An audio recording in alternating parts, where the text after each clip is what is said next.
I should unmute. That's probably important. Hey guys, welcome back. I'm Bill. This is Trying to Stand, where I try new things in pop culture because I've been living under a rock. People seem to like the first video I did. I had a really good time. I do want to say at the start of this, thank you for everyone who's been contributing more knowledge and experiences and perspectives than I have. Obviously, I won't ever have all the perspectives of the world, and that's to be a human, and that's fine. So yeah, I just want to say thank you. I hope everyone enjoys this one too. I just do want to say a note before we begin. Please remember to be kind in the comments section, both to each other, yourselves, and myself. Like I said, added perspectives are always welcome, but let's just remember to be mindful of each other in the comments. But yeah, we're listening to more Mother, and oh, I don't have the notebook with me. I'll put up a picture. So I always count the number of songs from your guys' suggestions in the comments. Thank you for leaving suggestions for artists and songs. Please remember to do so for things you want to see in the future, as well as shows and games for the gaming channel. Bill Chill Gaming, that's in the description. Don't forget to like and subscribe and ring the bell and share with your friends. Check your notification settings, plug complete. But a lot of people said I can't believe it was ghosting, and I think the other one was burning pile. Like, why weren't these in the first video? And they didn't make the cut by like 2 or 3 votes. I wish I had the time to do them all. It was really amusing to see so many people want these songs. They missed out by just a couple of votes, but they're here now, including some others. Your most suggested songs from the comments prior to the My Mother Part 1, as well as the comments in Mother Part 1. It's a whole thing I do. But yeah, like, comment, recommendations, suggestions for the future. Be kind. And don't forget, there are, as always, resources in the description for education on Black Lives Matter, the Trevor Project, and mental health resources and crisis lines, should you or someone you know need them. Whew. All right, we're going to be starting with ghosting, which, you know, I too believe in ghosts. Something spooky, right? Please, not the painful breakup verb. That's a lot of, oh, that's chaos and dissonance. I was about to say dissonance, but that's chaos in the strings. It's kind of eerie, spooky. Ooh. I'm out of hiding. Ooh, yay! Right? I hope. Plot twist, I'm dead. Ooh. I love going in and out harmonies like that. So afraid. Oh no. You don't need no Halloween. Yeah, it's about spooky things. Halloween. God. I like the analogy a lot. Hello? Would it be so bad if I stayed? I'm not sure. God, I love both of your voices. Ooh, and whoever that other voice is back there, I heard that high note. Hello. You don't need treats. Ooh. Oh, the added voice makes me feel helpful. The added harmony part. Ooh, damn it.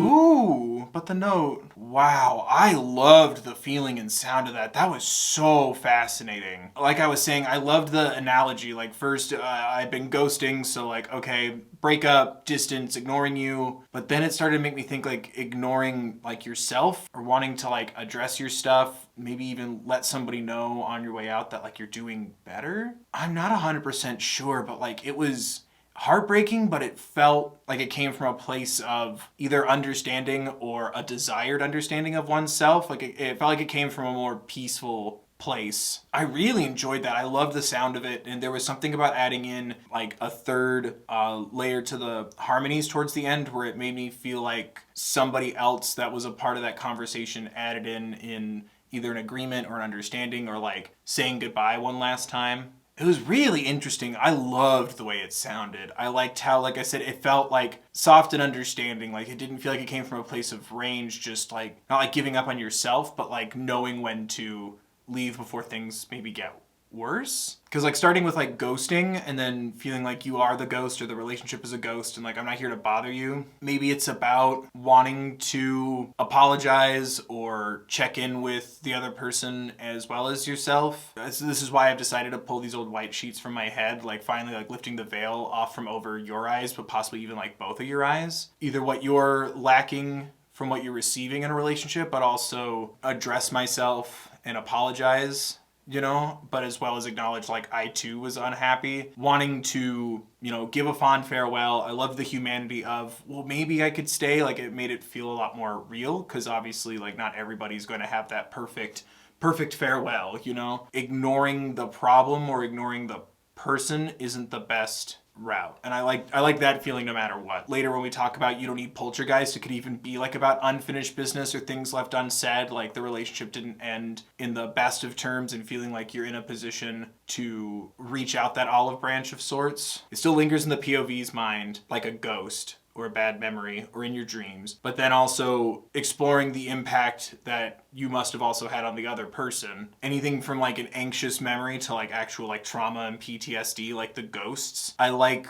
wording it like the house is haunted, those hard memories, the physical things that can trigger a response in some way. You don't need poltergeists, like you don't need like the aggressive form of ghosts. Yes, I know too much about ghosts, but like the kinds that can like throw things about, like the physical presence, you don't need that either. I'm not here to try to like get you back or make you feel sorry for me. You don't have to accept my apology even, is kind of a vibe that I get from that sentiment, right? You don't need tricks, you don't need treats. Like this isn't to try to make me feel better. It's not to try to like trick you into thinking I was a nice person all along or like get you to feel sorry. It's just wanting that clarity and for everyone to grow, learn, and move on and acknowledge. I don't know, I really like the, if nothing else, forgive me for the pun, the spirit of it. Like I love, like I said, that undercurrent of clarity and closure, but also it still lives in this realm of accountability, but wanting to do your best to not ignore a past experience or problem, or even addressing even the flaw in, like, what if I'm not an invited presence in your home to want to talk about these things? You know, like even entertaining the idea that like this isn't probably what the other person wants. But I also love how open it is to like, you also don't need me around. Like you don't need me to come back into your life like a ghost to stir things up. Like I'm not trying to, you know, drudge up old memories, hurt you, or wedge my way back into your life. It's just wanting to have the clarity in the conversation for both parties if it would help both parties, you know? But it also has this air of respecting that if the person says no or doesn't want to listen. You know what I mean? That's just me. That was really interesting. Being curious as to whether or not this would be a helpful thing for you as well as the other person. I love that care for the other person. And I also love that I don't see any pronouns here, so it gives it that lovely ambiguous vibe that I love to see in music. I just learned that I don't know how to spell pistol without looking. Next is Little Pistol, which does have a music video, right? This is the one. Yay, visuals. They're not required. I just also like visuals. I am the planet Earth. Hello? Oh, please be okay. Ooh. Oh, God. That gave me chills. Ooh. God, there's something so eerie about the music at times, like aggressive and self-defensive earlier, and men with their hands inside, and the women, all they do is cry. Ooh, oh no! Oh. I lose my mind.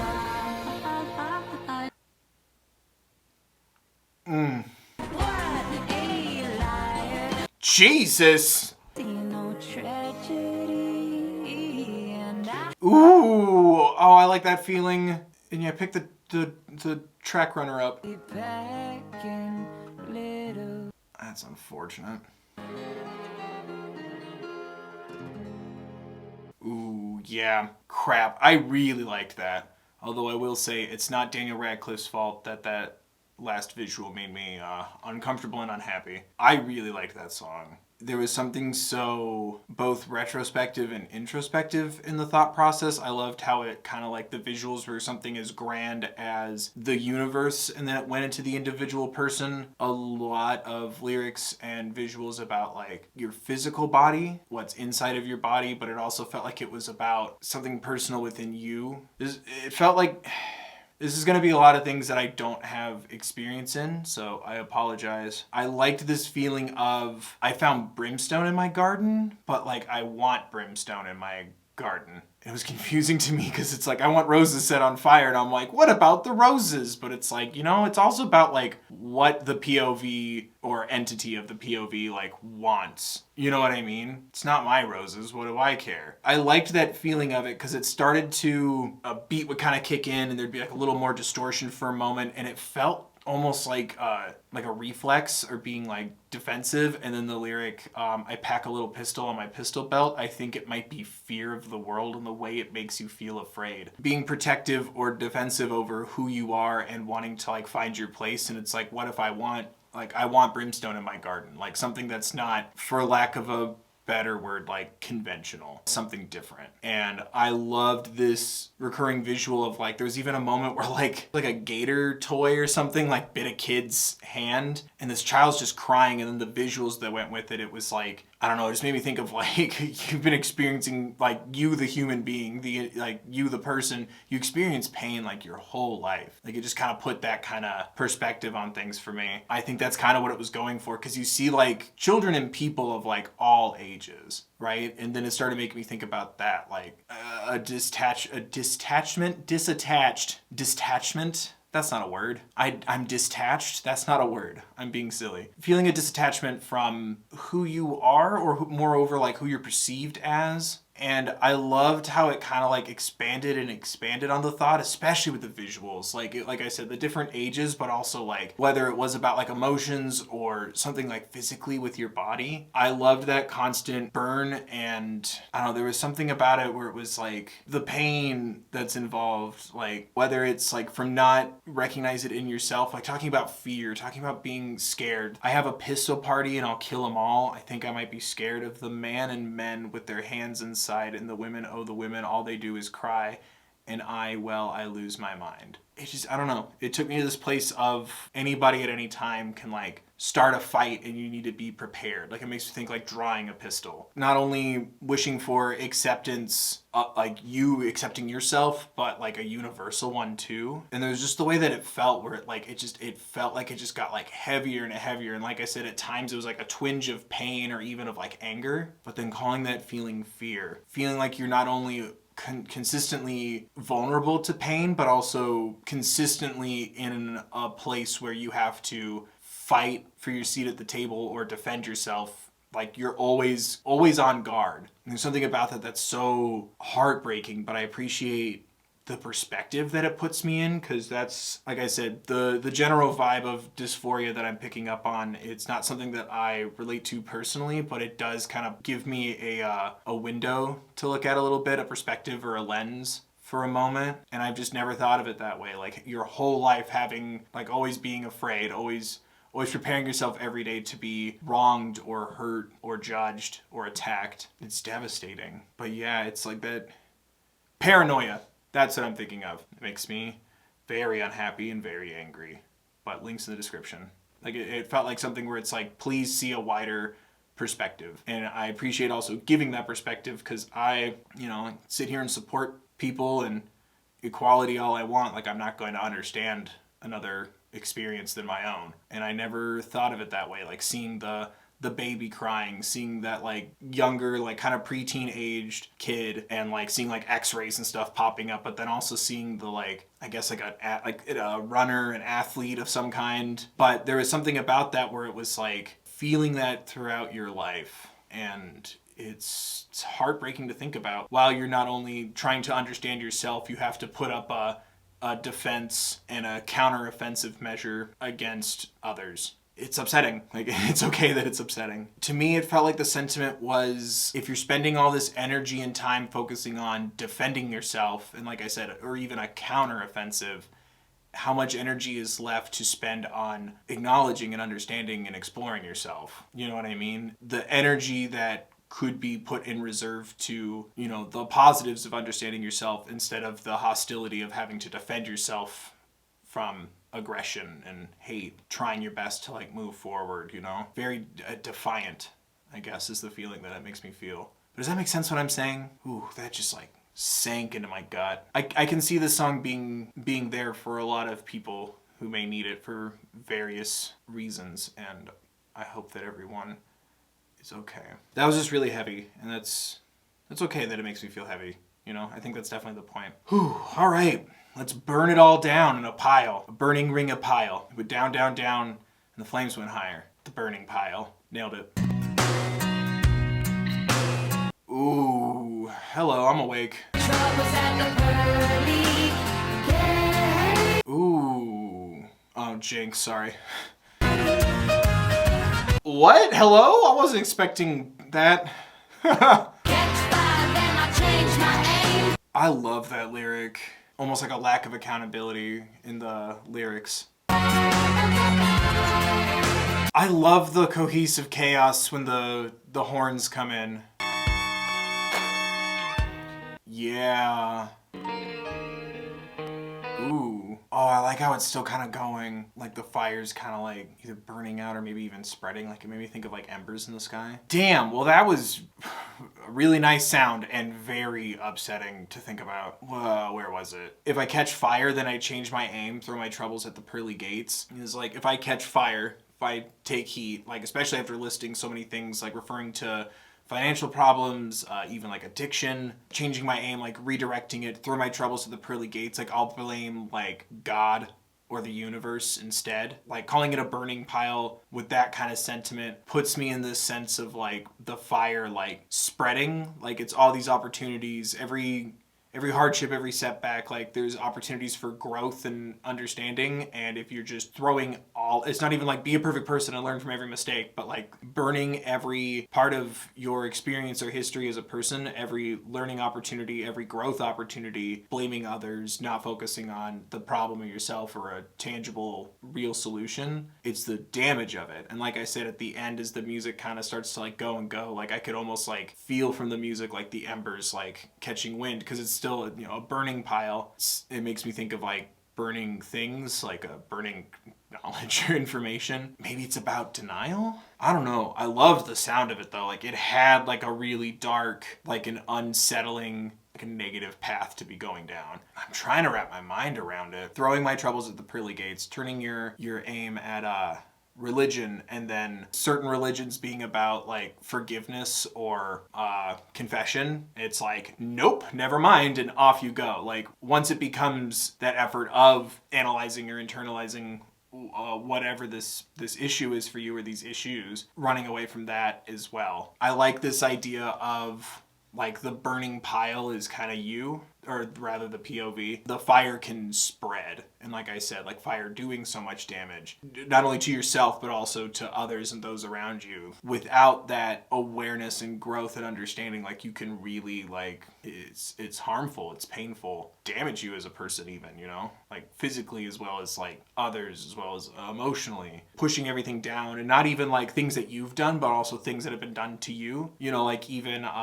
repressing like trauma or things like that. Like the damage that it can inflict. And like I said, like it makes me think of, you know, the individual person that's in denial or repressing is the burning pile. I don't know. It's painful, and I'm not an expert. I'm not educated in these. I'm not trained in these things. I agree from my own experiences. Like the longer I deny parts of who I am or what I've experienced or been through, like it prevents any sort of growth, but also any sort of understanding of me, myself. Things to accept and embrace about me, or things to understand that I need to improve on and grow from. Can't build with a piece of wood that's on fire either. Like you could never realize that you're doing it. You know what I mean? I don't know. I really enjoyed it, but like, god damn, like I loved the avenues of which that went through. That kind of pain like can manifest in so many different harmful ways. And again, resources in the description. I admire the sentiment, but it hurts my heart. Ooh, but I like the song a lot. Whew. All right, and next is Wrecking Ball, which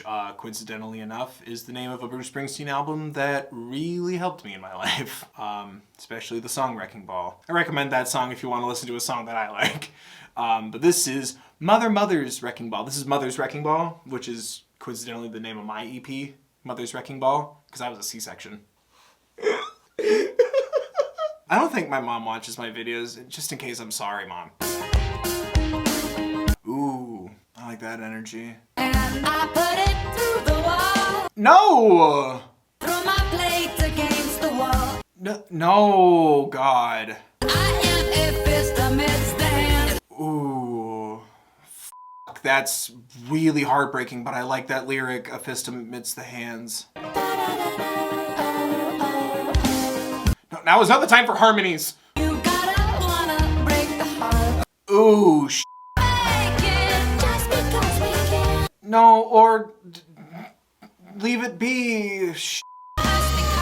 Ooh, but that note though, god damn it. Now you're just showing off. Holy crap. Ooh, that's spooky. Am I dead? Did we wrecking ball so hard we died? It sounded lovely. Thank you for talking about this. I love the way you word it. The lyrics like really like sold that for me. Like mixing that with how like light it felt at times, and like I guess I'd call it like bluegrassy almost kind of sound with like steel string. It gives me that like airy kind of quality to it. For me, and it made me think of someone, you know, I'm just a big old wrecking ball. I am to break not one but all. Like it made me think of someone who's like so destructive that like they don't even give a thought to others, the things that you're breaking, the people that you're hurting or scaring. But it was the line, I'm a fist amidst the hands, that like really messed with me. A hand like being raised, like it's in like to ask a question, but like having a fist up to like fight, or a hand being offered and you meet others with fists. Like it you could feel like a wall there, but it really illustrated somebody going through like so much like anger and pain, and like it didn't feel like it came from like a tangible source. It really hurt. It takes a dedicated hand to put it through the wall. You gotta want to break the heart of all those pretty porcelain dolls. It's just violent and reckless, and like I said, because it felt so carefree with the musical choices at times, and then ending it with the because I can over and over again. I break it just because I can, because I can, because I can, because I can. It really hurts to like think about the negligence that's involved there, and you know, like I said, not thinking about how you're affecting not only yourself but certainly others and the people and things around you. And it really like captivated it really well without having to like slam hard, you know what I mean? The harmonies that we're getting, the lovely vocals and everything, it made me think of how you're not always going to know what's going to set somebody like that off. Even like the lack of control involved, if the POV being you, the individual, like what's going to set you off. And there was something about that was so like truthful and like haunting and frightening to me. Like you can hurt yourself as well as certainly hurt others. And something about that's just so frightening. Obviously the lyrics are spelling out something that's like physically violent, but when it keeps it so self-centric like that, a lot of I usage, it also makes me think of the kind of pain that you can inflict on others like beyond physical harm, like lashing out like with your words, with hateful ideologies, like just the way that you can like harm so ruthlessly, physically or otherwise. Like I feel like it goes well beyond the physical realm. I love the way it's worded, because like it's just that the fist amongst hands, rejecting even the validity of others as well as oneself when it goes that far. It's devastating, and I appreciate taking a look at that, and I make a wreck out of my hand and I break it just because I can. Yeah, breaking your own hand, like I said, like harming yourself as well as others. Like just lashing out, as well as the carefree sentiment that I was saying earlier. I think there's also something about like the music almost wanting to relay this gently in the hopes of trying to get through to someone, or providing outlet on like a meta level. Like let this song help you take a look at your levels of anger or your impact on others. But damn, it's haunting. Like damn, I might need to take an It's Alright break. I need something comforting. Mother, help me. Ooh, it's heavy and like I'm feeling like itchy and sweaty, but like I love talking about it. You know, I don't love the response it puts in me, but I love the thought process that it puts me on. And we're closing out the night with Arms Tonight. It was nice. Yay, I hope. I'm fine, even after I have died. Wait, what? Are we zombies? I have died, and you're alive. Ooh. Wait, what? Okay, yeah, put in a solo. I don't have questions. I'm so confused. Yeah, see, that release right there goes with what I first thought the song was about, and now I don't think it's about that anymore. This is so hard for a lyrics boy like me. In your arms tonight. Ooh, that's pretty though. First I thought this was a freaking metaphor for sexy things, where it was like I was blinded was like the line or something, like I lost my, where was it? Hello? And yeah, then there was the release at the end. If that had happened at the beginning, it would have been like, this song's about the sex. But then it got like crazy dark. But I guess if that's your thing, I'm not here to judge. I don't know. Then we're talking about like the afterlife, try to come back. It was Hosier, right? Where everyone's like, little death can also mean an orgasm, right? Angel of Small Death and the codeine scene. Yeah, I did that song. And everyone's like, LOL, teehee, he doesn't know that it could also mean orgasm. But it did, like, I thought that's what it was kind of going for, because it was, I'm looking at the lyrics. I'm sorry. Yeah, right here. White light in your arms tonight. I lost sight in your arms tonight. It was nice. Because I thought it was like you'll go blind. That thing I can't specifically say the words of on YouTube. Doing too much of it, you'll go blind. Love? Sure. Mommy, where do lyrics come from? They come from the stork. I slipped through into the afterlife. It was nice. Like, it made me think, like, sexy things. That's where my mind was going. And then the release happened, like, multiple stanzas of upsetting lyrics later and lovely vocal choices. Then for a while, it started to take me down this route of one of us in this relationship gets to die happy because I've known through my final moments of life that we were together, but then the person surviving is alone. That took me down a dark place. That's the how did you do it? How did you get my brain to go in like both of those directions? Something sexy and involving like an intense release that was so like there was such a connection there that you like cried with the person, or it's about death. And I kind of love the blending of those two things. There's something about it where it's like, end of the day, whether it is about a relationship that one person had the happiness of dying with the other person there to hold them, or it's about a really intense, sexy time, it's about the connection in the relationship. Whichever direction the intention is, I feel the resonance of the relationship the most. One of us is still left without. Whether it's without release or without leaving existence with the other person holding them. I think there's something about that bittersweet feeling of one person going without to give to the other, if there's not an option for both to have, or an opportunity for both to have, you know? I think there's something very beautiful about that. I don't know. My brain leans more towards the sexy version, because it had more of an uplifting feeling, but then my brain leans me more towards the feeling of death, because it's like trying to put a silver lining or an optimistic lens on the notion of, well, at least one of us got to have the other with them in our final days if we both couldn't go out at the same time. I hate that that sentence plays in both versions of what goes through my head. Ideally, we go out like the Notebook, or we just finish at the same time, which that is the end of the Notebook. We finish at the same time.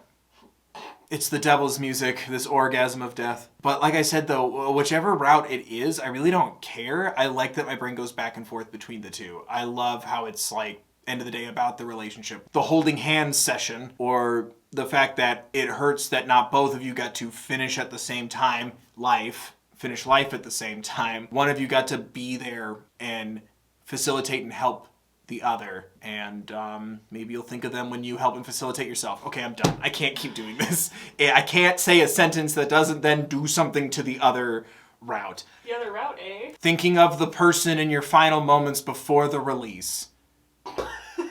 I hate you. I'm in hell. I'm so uncomfortable right now. But I like how they both play together. I think the two complement each other because it's about life and the connection and the relationship and the impact that you can have on somebody else. And I like that. I don't like where it puts me between death and the sex. That's the name of my memoir. I liked the song, but goddamn, it took me down two very bizarre and different routes, and I'm not mad. I don't know how to then articulate it back to you on camera. What? One brings life, the other takes it out. If that's what you're aiming for. So there's a lot of versions of sex where you're not creating life, let me tell you, honey. Or, one creates or celebrates passion in life. The other is the end of it. It's like discovering a Reese's peanut butter cup for the first time. It's like chocolate, peanut butter, both, but I like both. Those connections between death and love making. I don't like the term love making because it implies that you have to be in love to do it. You can just do it because the two of you kind of like each other. I don't give a shit what you do as long as everyone's consenting and cool with it and safe. I like the fluidity between death and passion time. Statistically speaking, you could also end like the Notebook. I really did enjoy myself. I really like these songs. I love what they make me think of and like where my mind goes when I listen. I hope you guys enjoyed too. But yeah, there you guys go. Those were my thoughts on more Mother songs. What do you guys think of my thoughts? What do you think of the songs? Is there anything I missed? Other Mother songs you want me to check out, or more artists that I should be aware of? Please let me know in the comment section down below. Don't forget to like the video if you did, subscribe if you want more, ring the bell. I also have a gaming channel, Bill Chill Gaming, where I play games and stream when I can. But thank you so much for watching, guys. I appreciate each and every one of you. Don't forget, as always, there are links in the description for education on Black Lives Matter, the Trevor Project, and mental health resources and crisis lines should you or someone you know need them. Please, guys, be safe, stay warm, be mindful of others, wear a mask if you choose to go out. Remember to take care of yourselves, please.